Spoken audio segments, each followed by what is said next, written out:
Hey everybody, thanks for tuning to the Android Authority. My name is Daryl Doak and this is our review for the Google Nexus S4G on Sprint. It's physically identical to the T-Mobile version of the phone that launched approximately 6 months ago, except for this one has support for Sprint's optional 4G WiMAX network.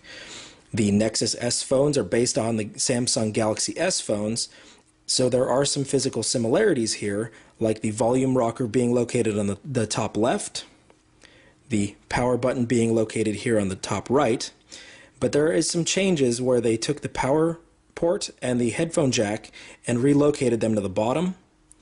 And they've also added a concave screen and taken away the Gorilla Glass.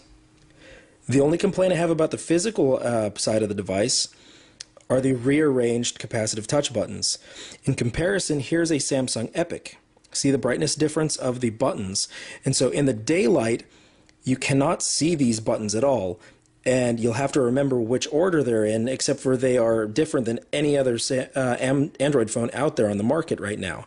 So that's one frustration. The only other thing I would complain about on the physical side of the device is this plastic back cover is very glossy, gathers fingerprints, and really feels kind of cheap in comparison to something like a soft touch back.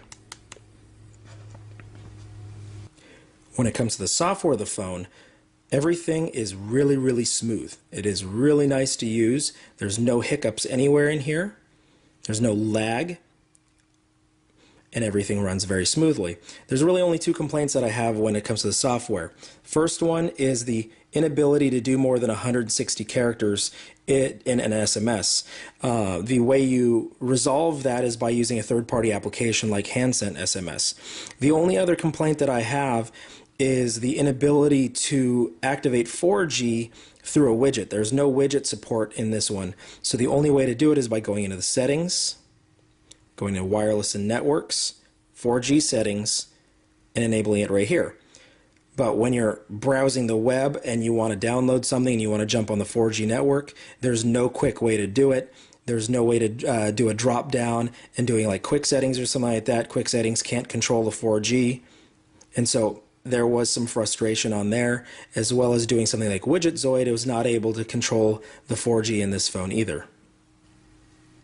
When it comes to bonuses of the Nexus S, one of the only things I could really think of, except for the fact that this is vanilla gingerbread, is the Netflix application where you're able to stream video directly to the handset, which not a lot of Android devices are able to do these days. Sprint does offer a couple different applications that I found interesting. One of them was the Total Equipment Protection application, which makes it to where you can sync contacts and do a location on a lost phone. And Telenav Navigator, which if you do not like the Google navigation, they do offer you a free navigation program that does work pretty good. When you look at touch test, just like the other Samsung Galaxy S phones, it supports up to 5 touches at a single time. Another aspect of the phone that actually seemed pretty disappointing was the camera quality.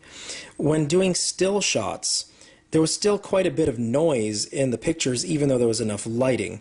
It does have its LED flash right here, but that really didn't help anything when it came to the shots. They were still pretty grainy even in the bright daylight.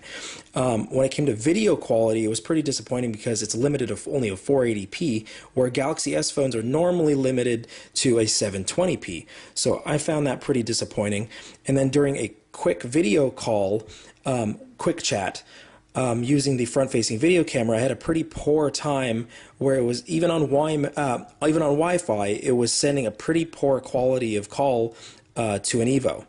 And so I was pretty disappointed overall with the camera quality over the whole device, whether it was a still or the video or the front-facing camera. I had a pretty bad experience overall.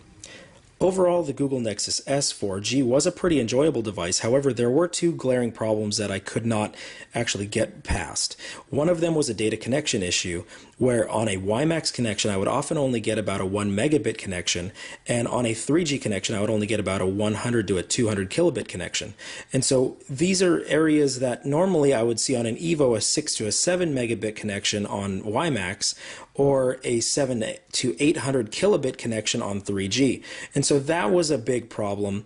The other issue was the battery uptime.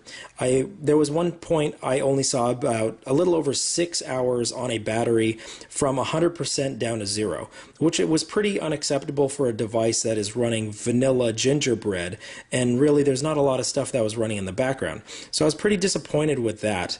And overall, those two issues would make it to where I just could not have this device on a daily basis. Thanks for tuning into Android Authority, and definitely check back with us in the future on future handset reviews.